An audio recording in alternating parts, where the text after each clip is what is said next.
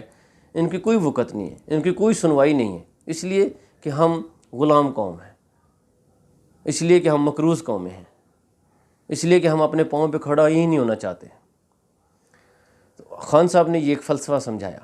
دنیا کے Islamic leaders کو سمجھایا، پاکستانیوں کو سمجھایا، پاکستانیوں کو ایک قوم بنایا، خوددار قوم، اپنے پاؤں پہ کھڑا ہونے کے لیے، اپنی معیشت کو مضبوط کرنے کے لیے بہت سارے سٹیپس اٹھائے، جو کہ میں ایک اور ویڈیو میں انشاءاللہ آپ لوگوں کو بتاؤں گا کہ معیشت کے حوالے سے انہوں نے کیا کیا اقدامات کیے۔ تو یہ معیشت کو مضبوط کیا، قرض واپس کیا، اس لیے پھر انہوں نے کہا کہ ہم دوستی میں سب کے ساتھ ہیں لیکن جنگ میں کسی کے ساتھ نہیں ہیں۔ ڈو مور کا مطالبہ پاکستان سے کیا جاتا رہا، لیکن خوددار قوم کی حیثیت سے، خوددار قوم کے خوددار لیڈر کی حیثیت سے خان صاحب کو جب بھی ڈو مور کا کہا گیا تو انہوں نے کہا نو ڈو مور۔ جب ان کو اڈے دینے کے لیے کہا گیا کہ یہاں سے افغانستان میں آپریشن کیا جائے گا تو انہوں نے کہا ایبسلیوٹلی ناٹ۔ تو یہ بیسیکلی وہ اقدامات تھے جو ایک خوددار قوم کے ترجمان، جو خوددار لیڈر ہوتے ہیں، وہ کرتے ہیں۔ تو یہ پاکستان کے لیے ایک جو ہے نا خودداری کے لیے بہت ضروری چیزیں تھیں۔ اس کے علاوہ ہم نے دیکھا کہ انسانیت، یعنی اسلامی فلاحی ریاست جب بناتے ہیں تو مدینہ کی ریاست، تو اس میں سب سے پہلا جو مین چیز ہوتی ہے وہ ایک انسان، عام انسان، اس کی زندگی کو بہتر کرنا، اس کی زندگی کو یعنی کہ آپ کہہ لیں کہ آسان کرنا اس کے لیے۔ تو اس کے لیے کیا کیا اقدامات کیے گئے؟ اس میں سب سے بڑا جو مین پروگرام تھا وہ احساس کفالت کا پروگرام تھا۔ ناظرین، یہ وہ دنیا کا چوتھا بڑا جو ہے احساس کا ویلفیئر کا پروگرام ہے، جس کو WHO نے بھی انڈورس کیا ہے۔ اس پروگرام کے تحت بہت سارے چھوٹے چھوٹے پروگرام جو ہے نا وہ لانچ کیے گئے، جن کی تفصیل میں تو میں شاید نہ جاؤں، اتنا ٹائم نہیں ہے، لیکن سیدھا میں آپ سے بات کرنا چاہتا ہوں کہ سب سے پہلے قومی صحت کارڈ۔ ناظرین، یہ قومی صحت کارڈ ہے، یہ صحت کارڈ نہیں ہے صرف، یہ نیشنل ہیلتھ کارڈ ہے۔ یہ تمام پاکستانی کے لیے، یہ کسی خاص پارٹی کے لیے نہیں ہے، یہ کسی خاص مسلک کے لیے نہیں ہے، یہ کسی خاص صوبے کے لیے نہیں ہے، بلکہ یہ پورے پاکستان کے لیے ہے۔ KPK سے سٹارٹ ہوا، پھر گلگت بلتستان میں، کشمیر میں، اور اب پنجاب میں، کہ ہر خاندان کے سربراہ کو اس قومی صحت کارڈ کے ذریعے 10 لاکھ روپے اس کو اس کارڈ میں دے دیے گئے ہیں، تاکہ اگر اس کے کسی خاندان کے کسی فرد کو کوئی بیماری ہو، کوئی پریشانی ہو، تو وہ باعزت طریقے سے کسی اچھے پرائیویٹ ہاسپٹل سے جو پینل پہ ہو، وہاں سے اپنا علاج مفت کرا سکے۔ یہ ایک بہت بڑی خدمت تھی، یہ کوئی بے نظیر انکم سپورٹ پروگرام نہیں ہے۔ عمران خان صاحب نے کبھی بھی ان چیزوں کے ساتھ اپنا نام شامل نہیں کیا، بلکہ اس کو جو چیئر کر رہی ہیں وہ ڈاکٹر ثانیہ نشتر صاحبہ، انہوں نے آتے ہی جب اس کو دیکھا تو اس میں فلٹر کیا تو پتہ چلا کہ 8.5 لاکھ لوگ ایسے ہیں جو سرکاری ملازمین ہیں، یا ان کے فیملی ممبرز ہیں، یا ان کے گھر میں کام کرنے والے لوگ ہیں، ٹھیک ہے۔ ایسے لوگوں کو 8.5 لاکھ لوگوں کو فلٹر کیا گیا جو حقدار ہی نہیں تھے، جو لاکھوں کروڑوں کی جائیدادیں تھیں، جو ہوائی سفر کرتے تھے ایسے لوگ، تو وہ اس سے نکالے، اور پھر باقی جو لوگ تھے ان کو قومی صحت کارڈ بھی دیے، اور باقی جو ہے وہ ہر 3 ماہ کے بعد جو ہے 12 سے 14,000 بلکہ کر دیا، اب تو وہ 14,000 بھی ان کو ملتا ہے۔ اسی طرح راشن کارڈ، کسان کارڈ، ان کو تو آگے فیسیلیٹیٹ کرنے کے لیے کسانوں کو۔ پھر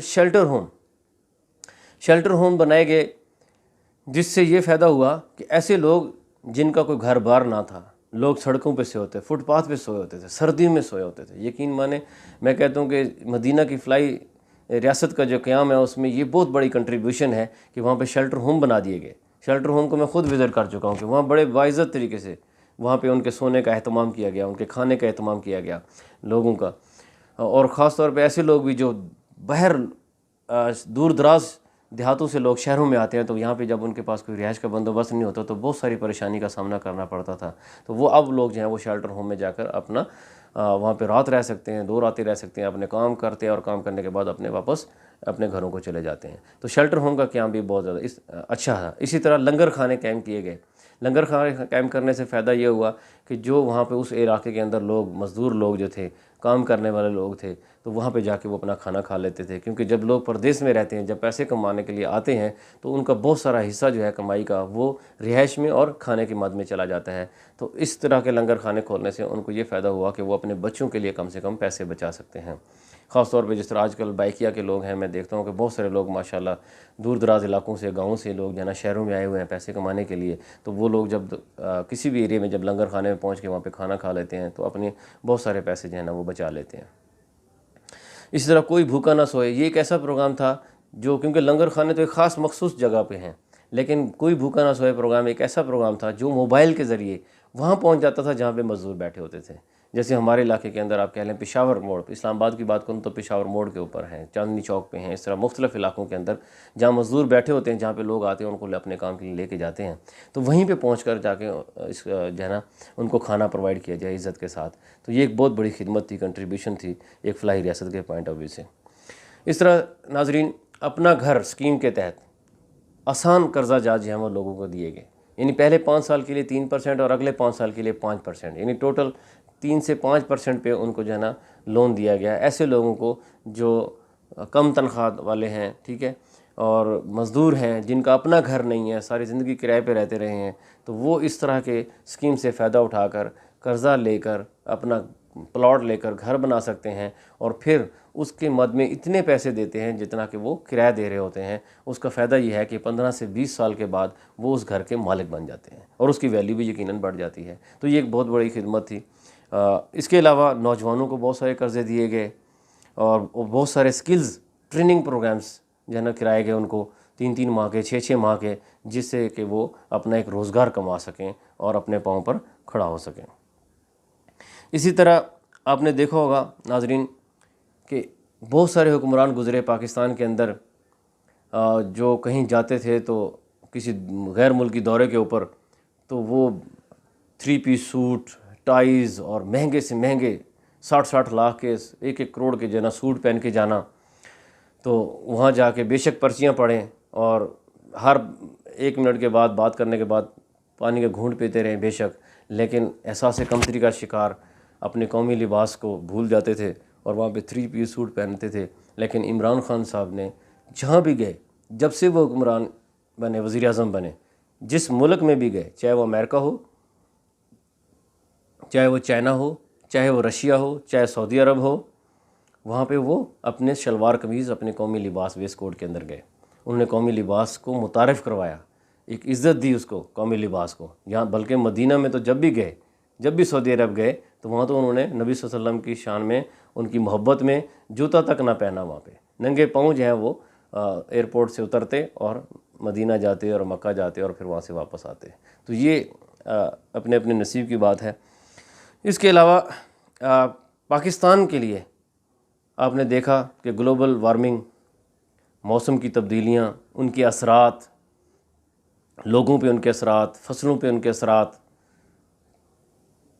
گرمیاں آپ کہتے ہیں کہ اندر شدت آتی جا رہی ہے، اس طرح سردی کے اندر شدت آتی جا رہی ہے، ٹائمنگ ان کی آپس میں جو ہے نا وہ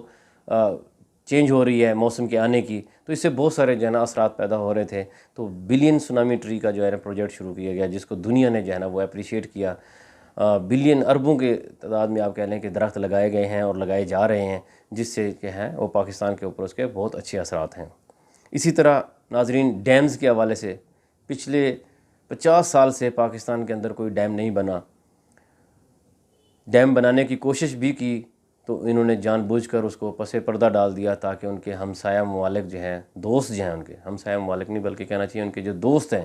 ان کے جو فیملی ممبرز ہیں، جو ان کی فیملیوں میں ان کی شادیوں پہ آتے ہیں، تو کہیں وہ ناراض نہ ہو جائیں. انہوں نے ان کو تو ڈیمز بنانے دیے لیکن خود ڈیم نہ بنایا، تاکہ پاکستانی قوم کی جو بجلی ہے وہ کس سے بنتی رہے؟ فرنس آئل سے بنے، مہنگی بجلی بنے، اور پانی کی کمی کی وجہ سے ہماری فصلیں کم ہو جائیں. ڈیمز نہ ہونے کی وجہ سے ہر سال $20 ارب کا نقصان ہوتا ہے. یہ لوگ سمجھنے سے قاصر ہیں. پانی جو ہمارا ضائع ہوتا ہے، جو سمندر میں دریا کے ذریعے جاتا ہے، وہ $20 ارب اس کی مالیت ہے.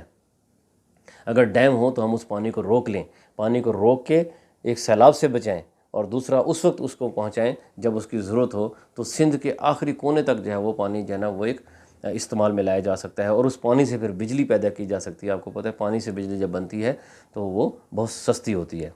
تو اب الحمدللہ 10 چھوٹے بڑے ڈیمز بننے جا رہے ہیں، جن میں سے مین بھاشا ڈیم، داسو ڈیم، ہاب ڈیم، محمد ڈیم، اور یہ ڈیم انشاءاللہ